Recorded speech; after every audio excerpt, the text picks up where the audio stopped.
আসসালামু আলাইকুম এভরিওয়ান, আশা করি সকলে ভালো আছেন। আজকে আপনাদের দেখাবো ওয়ালটন ফ্রিজের রিলায়েবল লোড কীভাবে চেঞ্জ করলাম। চলুন আপনাদেরকে দেখাই।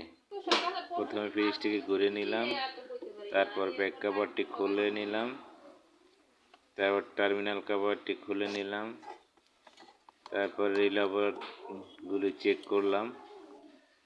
রিলায়েবলগুলি চেক করার পরে ওভারলোডটি সম্পূর্ণরূপে ভালো পাইলাম এবং রিলেটি নষ্ট পাইলাম।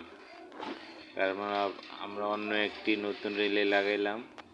লাগানোর পরে ফ্রিজটিকে লাইন দিয়ে দেখলাম যে সম্পূর্ণরূপে ঠিকঠাক আছে এবং গ্যাস ওকে আছে। কিছুক্ষণ চালিয়ে আমরা সব কিছু দেখলাম। দেখার পরে পার্টির সাথে কথা বলে আমরা রিলেটি চেঞ্জ করে দিলাম। এখন সব ওকে আছে, আলহামদুলিল্লাহ।